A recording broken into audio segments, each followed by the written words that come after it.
2 sometime later. God willing. Amen. Amen. Amen. And the message is titled Weep Not. What is the message? Please, everybody say, weep not. Weep not.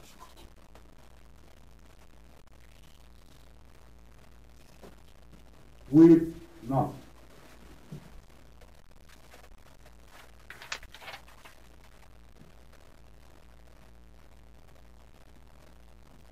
Weeping or crying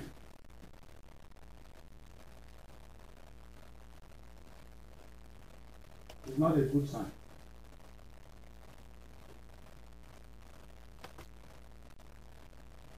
Amen. Weeping or sorrow or mourning is not a good sign.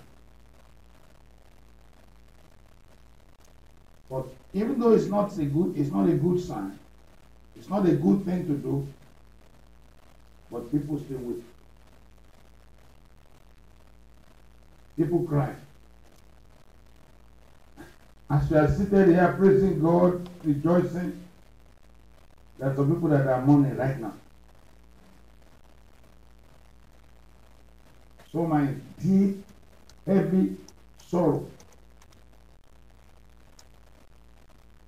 And last night, they were rejoicing. They just woke up, things changed.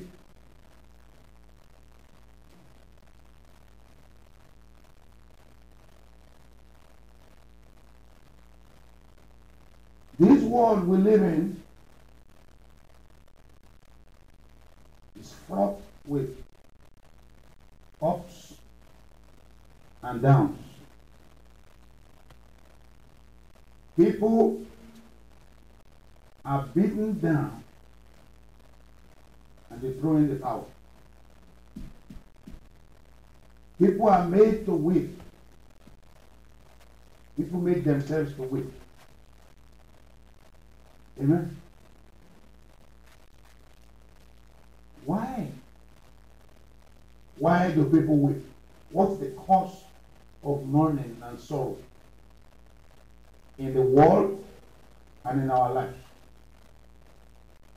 And this maybe is the part I'm going to stop this message, because I told you it's going to be in 2 parts. I thought it would be 1 part because I need at least 1 hour. But I'm not going to hold us down. We have to leave this place, as we have always agreed. 12. Why do people weep? There may be numerous reasons, but I'm going to highlight maybe about 2 major ones. Why people weep or why people mourn. Number 1. People weep as a result of sin.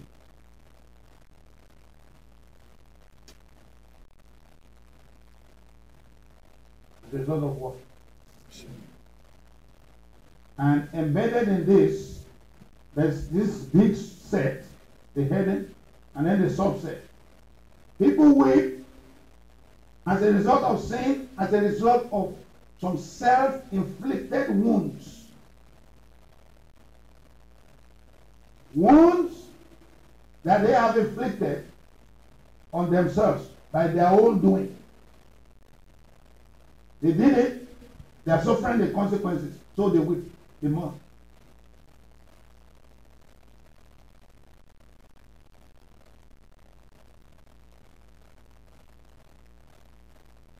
A lot of things people get themselves involved in,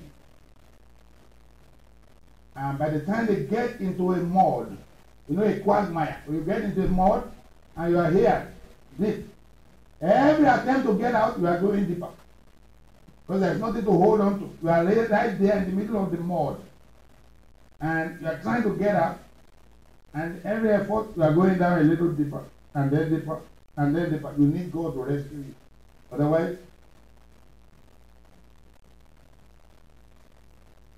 when people get their hands or lay their hands on things that God doesn't sanction, it's like, I remember when I was growing up, going to the farm, there's something that looks like poison ivy. I don't know how they call it here. It's in the farm. In the dry season around this time, if you are weeding and weeding, and you don't notice that that thing is hanging on your head, and then suddenly you cut the stick or stem, the thing that holds it, and the thing falls on your head. Look, in 30 seconds, they shout that you will shout. People that are like 3 miles away, they will hear. You will run when nobody is running after you. You will remove your clothes. You don't care whether anybody is looking at you naked. You will be jumping up and crying and moaning. How many of us understand what I'm talking about? I don't know what they call it here. That thing has taught me some lessons. To look carefully, to not cause something upon myself. In the farm, and God help you if you are alone. Look. And give yourself some 10 to 15 minutes. Your eyes will be so swollen. And people will be asking you what happened to you. Who beat you? How many who have experienced this thing before? Those of us who are men, maybe ladies, you don't know. That thing was standing where it was. You went there. And you caused it. And then you suffer it. Look, more crying, wailing. That is what sin does in our lives. Makes us to mourn. Makes us to weep. And unfortunately, most of the time we carry the consequences all alone. Amen. Somebody who messes around with women, with girls, with boys and everything, and then he went to a physical and they said, you have AIDS. From that spot, that person has started dying gradually. You are dying instrumentally. Even before your death, you are already dead.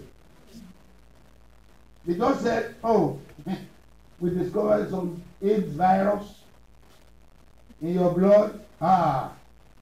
You will tell the doctor to do it again. Then they will do it again. Then they will take it to another place. They will take it to another hospital. The pathologist will pathologize everything. And they will still come back to the same thing and say, that's what we found.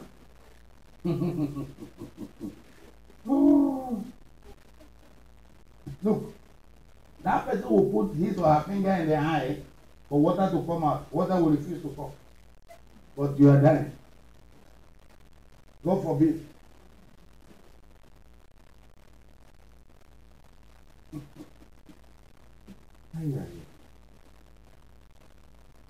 When you are jumping around, messing around, they say, hey, stop. God said, don't do it. They say, wait, I'm young. You are young. You want to enjoy your life. You will enjoy it, and Satan will give you a receipt for what you purchased. You can't return it. You remember what happened to Judas? He got money, and the people got Jesus. They got what they want. And then he brought the money back and said, look, I don't need your money. They said, hey, take care. They got what you want. You got what you want. Sin brings weeping and mourning. Amen. You do it secretly, nobody sees you. The result is coming. Very sadly, about sometime last year, I was reading about the confession of a brother, Christian brother. He said The reason why she puts this thing on the internet is that so that other Christians can learn. What happened to him? They diagnosed him with HIV. Actually, it was AIDS. They said he has AIDS. He said he cried, he wept, mourned, jumped, knocked his head. They did it again, it's the same positive. Then he came down to himself, he said, God, if he dies in this state, he's going to hell. So the only thing is that God, have mercy. You may cure this thing, you may not cure it, but don't let me make heaven.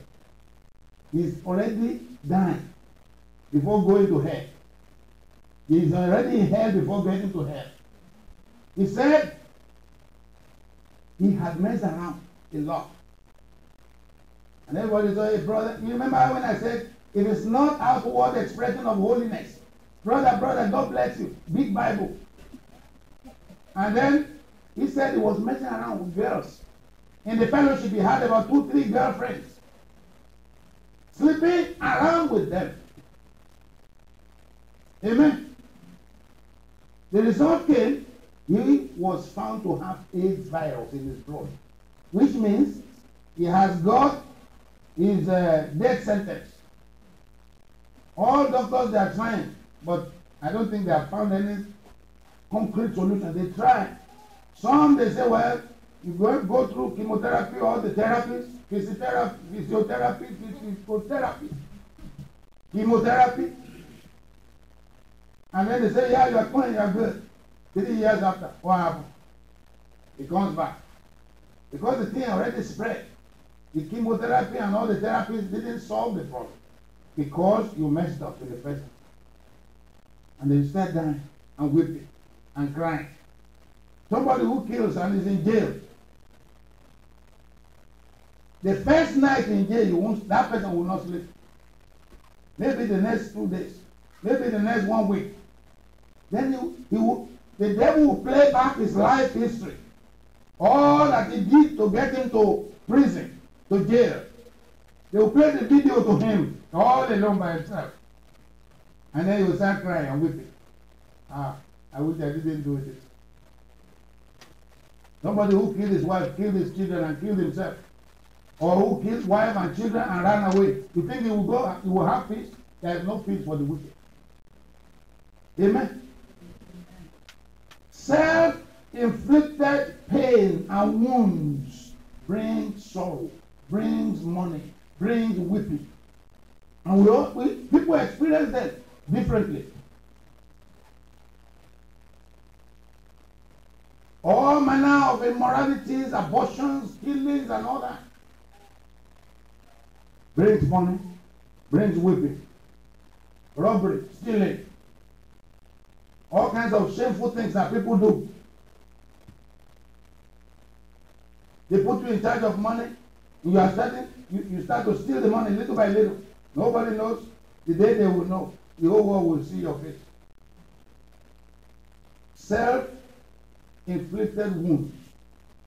Some of us were like that before. The consequences of those things, even though we are Christians, we begin to see them come up in our life here and there. Amen.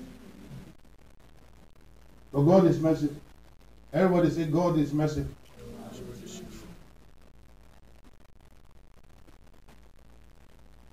The statement, weep not,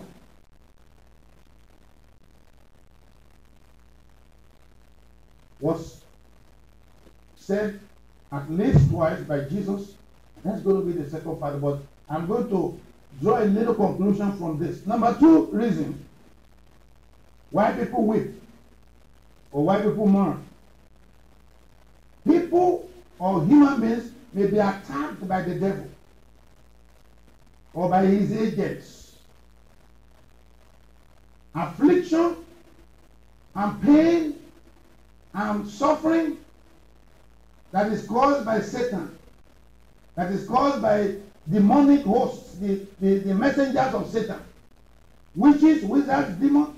I don't know if they have them in the white man's land, but in Africa there are a lot of them there. Okay, all right.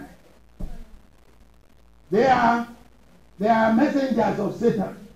The devil sends